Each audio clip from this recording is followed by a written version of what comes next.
My brothers ousted me as CFO.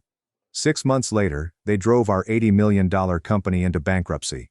So I bought it back without them. It was a beautiful July evening in Maine. The restaurant's terrace clung to the cliffside, providing an unbroken view of the Atlantic, where waves crashed violently against jagged rocks beneath. A cool, but not cold air blew in from the lake, bearing the aroma of salt and something faintly floral. From where I sat alone at a small table on the terrace, I could see the private dining room through the floor-to-ceiling windows. My entire family of 23 was there, laughing, toasting, passing dishes and wine down 3 long tables that were crammed together. My brother Nathan stood in the center, glass lifted, and delivered what appeared to be another impassioned statement. I couldn't hear a word through the glass, but I didn't have to. Nathan was always able to connect with the crowd. My mother was rubbing her eyes with a handkerchief. My father, seated next to her, appeared to be bursting with pride. The rest of them, cousins, aunts, uncles, and in-laws, observed him with their usual mix of humor and devotion. I sipped my scotch. I let the fire stay on my tongue for a little longer than normal. It was the identical bottle I'd received for my 40th birthday last year, a present from individuals who now refused to acknowledge my existence. The waiter approached. Young and pleasant, his face exuded professional courtesy. "Would you like to place an order now, sir?" I glanced down at the menu without actually reading it. "Yes, I will take the grilled halibut." "No sides." "Very good," he remarked, turning away. "One more item," I added. He paused. "Yes, sir?" I pointed to the private room. "I would like to pay their complete amount, but I don't want them to know until after I leave." He blinked once, his mask slipping for a brief instant as he turned to face me and the celebration inside. "Of course, sir," he said after a pause. "I'll arrange it with the management." I nodded. "Thank you." He chuckled, and I leaned back, listening to the dull thrum of laughter that made it through the thick glass. "My name is Graham Langford. 3 months ago, I was the chief financial officer of Langford Shipping, my family's shipping firm, a position I had held for 15 years. 3 months ago, I was still with my family. I am the middle child of 3 sons. My father, Walter Langford, grew Langford Shipping from a single fishing boat to the largest private shipping enterprise on the East Coast. He used to tell this story at every dinner gathering. How he paid for his first boat with a loan from his uncle, how he slept in the galley and hauled nets by hand, and how he made his first big money on a consignment of tinned tomatoes headed for Halifax. My older brother Nathan was always the company's public face. He possessed the charm, smile, and unwavering confidence that made him ideal for client relationships. People fell in love with him immediately. Investors trusted him. He reminded us of our father, and he understood how to take advantage of it. Julian, the youngest, was the most inventive. He had the ideas. He was constantly experimenting, talking about new fuel-efficient systems or software for optimizing shipping routes. He was the type of guy who could sketch out a new logistics platform on a napkin and convince you that it would transform the industry. And then there was me, the numbers person. When they were in a good mood, they called me Kai, short for Kaizen, a Japanese corporate philosophy of continuous development. I ensured that the company actually generated a profit. I balanced the books. I conducted the audits. I managed the risk. For 15 years I worked 80-hour weeks. I missed family dinners, birthdays, and even my own birthdays due to job exigencies. I never married. The company was my life, purpose, and complete identity, and I excelled at it. Langford Shipping's value tripled under my financial supervision. We overcame downturns, outperformed competition, and expanded into new markets. I recognized every number that passed through the corporation like the lines on my own palm. This year, my father turned 70. The big family gathering was scheduled to coincide with his birthday and the announcement of his retirement. Nathan's appointment as CEO was widely anticipated. This had been the plan since we were kids. Nathan, the golden boy, the heir apparent. Nobody expected what occurred next. 2 days before the announcement, my father summoned me to his office. It was late, the building was half empty, and the air was quiet in that weighty manner that happens when no one is around to save the ghosts of deadlines. I stepped inside and closed the door behind me. "Graham," he said, sitting back in his leather chair, the one he jokingly called his throne. He looked exhausted. Older than 70. "You have always been the reliable one. The steadfast one. I nodded once, keeping my expression neutral. I'd heard this speech before, in various forms, at every performance evaluation, family dinner, and casual remark. He groaned and ran his fingers through his silver hair. But the organization today requires more than just reliability, it requires vision. There it was. I said nothing. Nathan will take over as CEO, he added. Julian will be the CIO. They already have some intriguing plans for expansion. I waited. Waited for him to mention my role. The silence stretched, long and awkward. And me? I eventually asked. He averted his gaze, suddenly engrossed in the model ship on his desk, the same one he used to let us play with as children when Langford shipping was still just a dream. 3 words were written on the side of the rusting trawler. We're hiring someone from outside for the CFO role, he said. Fresh blood, new ideas. The words hit me like a punch in the chest. After 15 years my voice became hoarse. You are my replacement. He had the decency to appear uncomfortable. Not replacing. We are offering you a position on the board, advisory capability, reduced day-to-day stress, responsibility, power, everything. I stared at him. Was this choice unanimous? He paused. That hesitation revealed everything. My brothers, Nathan and Julian, had organized this. My father finally responded, "It's what's best for the company," as if that settled things. As if that made it okay. I stood up. My legs were strangely stable despite the earthquake ripping through my chest. Icy, was all I murmured. Short for the nickname he used to give me as a boy. But this time, it felt like a closing word, not a name. Then I turned and walked away. That night, it was official. I received an email with formal notice of my appointment to the board, effective immediately. They used the word transition, as if I were being gently moved somewhere soft to rest, not dismissed or demoted, but simply transitioned. The replacement they chose? A sleek MBA from Carrington Partners. He was starting on Monday. They couldn't even wait until after my father's birthday before pushing me out. I went in early the next morning to avoid the sympathetic eyes and fake concern.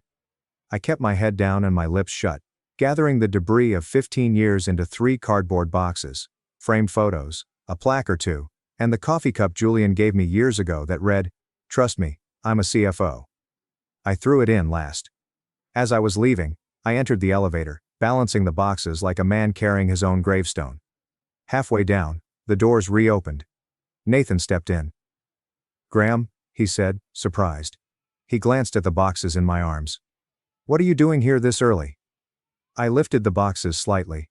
I didn't need to explain. His expression shifted as realization set in. "Dad told you about the transition." I nodded once.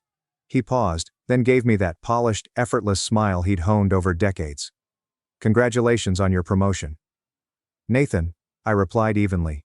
"You're taking my job." He shifted, the smile faltering. "It's what's best for the business, Graham. Do you understand that?" Nothing personal. But it was deeply personal.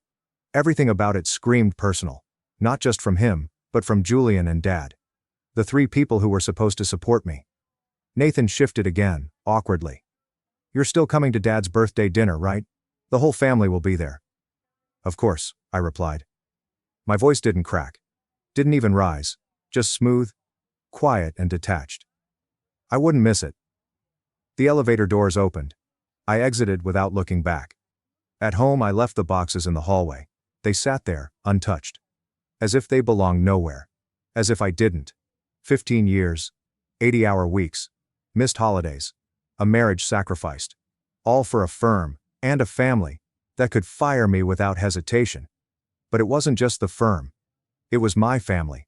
My flesh and blood had determined that I was disposable. I spent the day in a fog, moving mindlessly through the rooms of my now silent, empty home. The walls rang with everything I had given up. Late nights pacing on phone calls, early mornings crouched over balance sheets, dinners reheated or skipped entirely. But as dusk fell, something within me changed. The numbness began to fade, leaving behind something cool and pure. A kind of clarity. I would not let them see my brokenness. I'd arrive at that birthday dinner with my head held high, shoulders back, and I'd keep a close eye on everything. The dinner was at my father's favorite restaurant. A polished seafood establishment set above the cliffs with waves pounding below. The kind of place that served oysters on ice and addressed you as, "Sir," even if you weren't paying. I arrived 20 minutes early. "Mr. Langford," the hostess greeted with a smile. "Your party has secured a private dining room." "I'd like a table on the terrace," I said. She blinked, unsure. "Outside, sir? Your family?" "I'll be dining alone," I announced, with a faint smile that dared her to question it. She hesitated, then nodded. "Of course. This way." The terrace was nearly empty. I chose a table with a direct view of the private room, where I would watch everything unfold. And no one would know I was there. From that terrace table, I watched them arrive, one by one. My parents appeared first. Margaret wore a sleek cream dress, and Walter looked freshly pressed, his hand trembling slightly as he adjusted his cufflinks. Then came Nathan, all confidence and polish, his perfect wife on his arm, and their 2 children trailing behind like accessories. Julian arrived later, his new fiancée clinging to him like she was auditioning to be a society wife. Then the cousins, aunts, uncles, everyone dressed like they were attending a coronation. No one looked out the window. No one checked for me. The waiter, Noah, brought my dinner. A simple grilled fish with perfectly crisp skin. I nodded my thanks and turned back to the window. Inside, champagne poured. Toasts began. My mother glanced out, spotted me, and her smile faltered. She leaned in, whispered something to my father. He turned, saw me, grimaced, and then turned his back. That was it. That was everything I needed to know. This wasn't a few of them. It wasn't just business. It was all of them. A collective silent choice to exile me. To pretend I didn't exist. To erase the 15 years I'd given building their success. I sliced another bite of fish. Let the salt and smoke linger on my tongue like a truth too sharp to deny. Inside, Nathan was giving a speech. Probably rehearsed in the mirror that morning. Laughter and applause followed. Champagne bubbles caught the candlelight. The birthday cake arrived, gleaming like a trophy. I signaled to Noah. "Yes, sir?" "I'd like to pay for everything," I said calmly. "The whole evening, champagne, cake, all of it." He hesitated. "Sir, that will be quite a large bill." "I'm aware," I replied, offering a thin smile. "Add a 25% gratuity for the staff as well." His eyes widened slightly. "Very generous, sir. I'll make arrangements." I handed him my card. And I watched. For 15 years, I'd overseen the finances of a multi-million-dollar corporation. I had stared at spreadsheets until the numbers danced.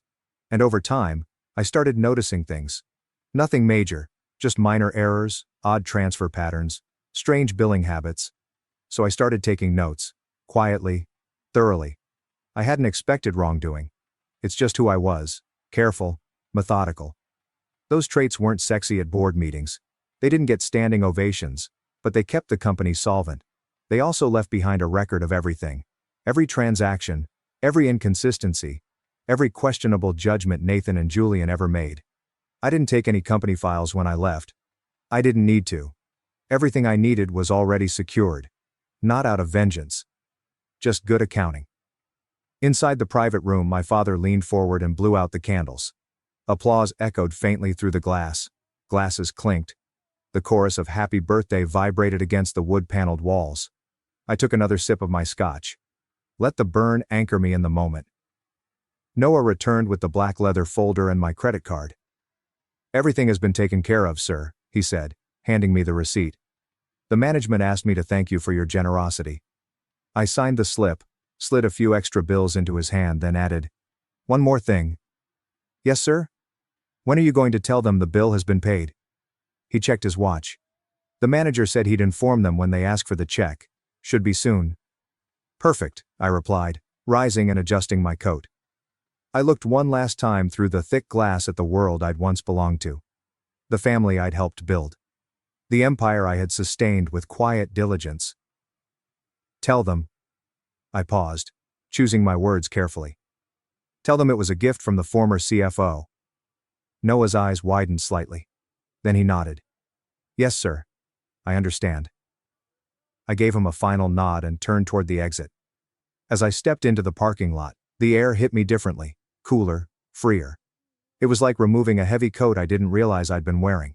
The Langfords had made their decision. Now it was time for me to make mine. Over the next 3 weeks I said nothing. No emails, no calls, no contact with anyone in the family. My silence wasn't emotional, it was strategic. I bought a modest cottage on the coast of Maine, weathered shingles, a stone fireplace, and a view of the ocean. 2 hours from the Langford headquarters, close enough to watch, far enough to begin again. Then I started reaching out.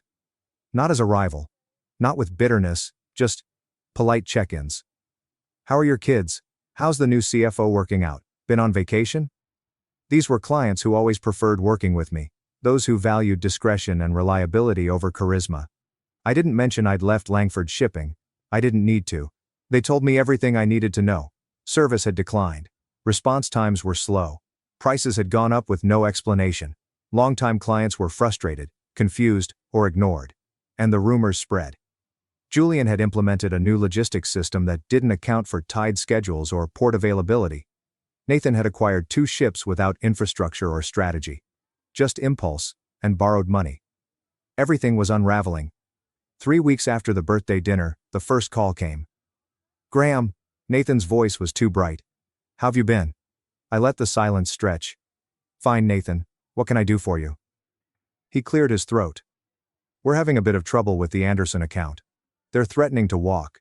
You've always had a great relationship with them, so I thought maybe. There it was. Family. They only said it when they needed something. I'm afraid I can't help, I said evenly. You said new leadership was best for the company. I wouldn't want to disrupt that vision. And I hung up. More calls followed. Julian reached out next, his tone falsely casual. Hey Graham. Just a couple of little hiccups. The new CFO's flagged a few things. Nothing big, just some entries that don't quite add up. Figured you could help us make sense of it all. I'm no longer with the company, Julian, I replied. You have a new CFO. They should be able to handle it.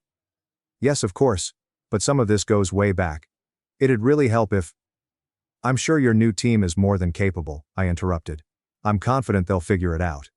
3 days later, my father called. He skipped the pleasantries. Graham, I've been reviewing the financial statements. Some of the notes don't make sense. Did you code things differently? I almost smiled. Dad, I always acted ethically. Everything was documented clearly. If something doesn't make sense, talk to your CFO. I'm not involved anymore. Silence crackled over the line. I see, he said finally.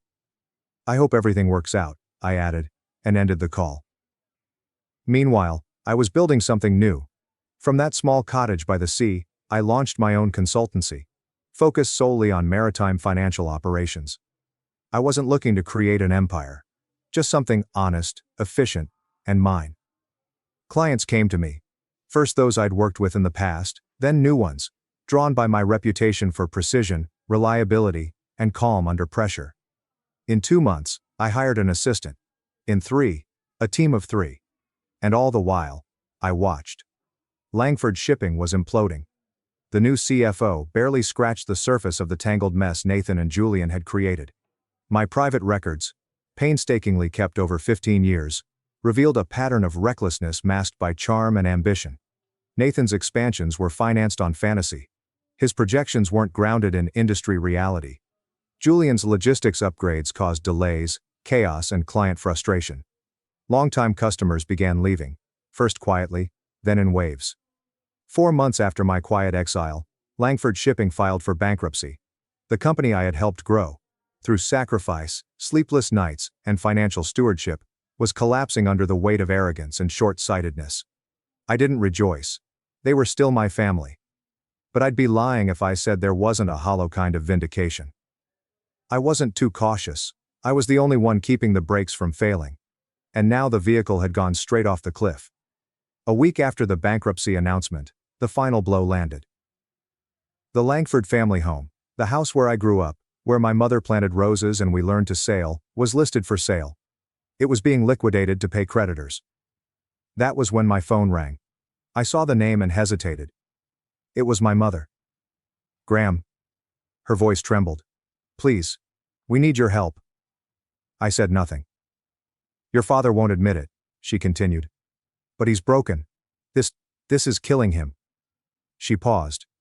then said something that surprised me. We made a terrible mistake. For the first time in months, I felt something shift in my chest. Something I didn't want to name. What exactly are you asking me to do, Mom? Come home, she whispered. Help us fix this. You always knew how to fix things. I closed my eyes. I can't just wave a wand, I said. The company is bankrupt. But you have contacts, she added quickly. You know people, banks, investors, someone. Her voice cracked. I could almost feel her hand on my chest. I'll think about it, I said gently. That's all I can promise for now. That night I lay awake staring at the ceiling. Thoughts raced through me, aggressive and bitter. But beneath the storm was something deeper. Grief. And beneath that, buried but not gone, was a sense of duty. Family. By dawn, I knew what I needed to do. I made calls. To people who respected not just my knowledge, but my integrity. Investors. Executives. People I'd helped in tough times. By the end of the day, I had something. Not a miracle, not a lifeline, but a meeting, a chance. Carrington Partners, a consortium with capital and vision, was interested in acquiring and restructuring Langford Shipping. They weren't sentimental. They just believed the bones of the company still had value, if rebuilt correctly. I called my father. He picked up on the second ring. I've set a meeting, I said. Wednesday, 2 p.m. Carrington Partners. They're interested. He was silent. You did this for us? He finally asked. No, I said carefully. I did this for the employees, and the family's legacy. But I have conditions. Anything, he said immediately. Nathan and Julian stepped down from all operational roles, I said firmly. They can stay on the board if Carrington agrees, but no decision-making power. The new team takes over management. A long pause. They won't like that. That's not my problem, I replied. These are my terms. Take it or leave it. I'll speak to them, he said quietly. The meeting with Carrington Partners went better than I had hoped. They saw value not just in the fleet, but in the Langford name. It still carried weight, still meant something, despite the damage. They committed to saving as many jobs as possible. That was what mattered most to me. And they agreed to retain the Langford name in the restructured company. That mattered to my parents. At the end of the meeting, one of the partners pulled me aside. Would you consider returning as CFO under the new structure? I smiled politely. Thank you, but no, my firm is doing well. I'm not going back. As promised, Nathan and Julian were stripped of their roles. They were offered token seats on the board, titles without influence. Nathan's pride must have taken a blow. Julian's ego was certainly bruised. But they had no leverage. My father was named honorary chairman emeritus, a symbolic gesture to preserve face. The family home was saved, though several other properties were sold off to settle debts. 1 year after that disastrous birthday dinner, Langford Shipping was reborn under new ownership. And the family gathered again to celebrate. Everyone was there, except me. My mother had called the day before. It would mean so much to your father. To all of us. Please come. I declined gently. Give them my best. Instead, I booked a table on the terrace of that same cliffside restaurant. Same table, same sea breeze, same view. I arrived early, ordered a glass of wine, and watched. They arrived one by one, just like before, but something was different this time. The mood was more subdued. My father looked older, more fragile. Nathan and Julian moved with less swagger. Their smiles strained. Their eyes flicked nervously from one another. I ordered the same meal, the same scotch. I watched them laugh, toast, pass around plates, reenacting a version of the past. But I no longer felt like I belonged on the other side of the glass. And oddly, I didn't feel bitter about it. When the waiter came to take my payment, I handed him an envelope with my card. Please deliver this to the private room, I said. With my compliments. He accepted it, then looked at me with recognition. Sir, you were here last year too, weren't you? I nodded. You paid for their meal that night. Good memory. He hesitated. If you don't mind me asking, why again? Why pay for their celebration a second time? I thought for a moment. This isn't revenge, I said quietly. It's proof that I've moved on, that I can wish them well, from a distance. I gestured toward the private room where my family sat, their laughter now faintly audible through the glass. "They're still my family," I said. "But I built a new life. One they weren't invited to, and don't control." The waiter nodded thoughtfully, understanding more than I expected. "I'll let them know the bill's been covered, and deliver the envelope." "Thank you," I said, finishing the last of my scotch. I stood and walked to the edge of the terrace, one last look at the glowing room beyond the glass. My father was just opening the envelope. I saw his expression freeze. He looked up and scanned the room, then through the window, until his gaze met mine. For a long moment, we stared at each other. Neither of us moved. Then he slowly stood. The others took notice. One by one they turned: my mother, Nathan, Julian. They followed his gaze. I gave a single nod. Not angry, not mournful, just a quiet acknowledgement of everything we had once been. And then I turned away. My phone started buzzing before I reached the parking lot. I didn't check it. I let it ring. Maybe tomorrow I'd listen to the voicemails. Maybe tomorrow I'd decide if I was ready to rebuild some bridges, or let them stay burned. That night, I drove down the coast with the windows down, salt in the air, wind in my face. I was free. On my own terms. And for the first time in years, I felt completely at peace.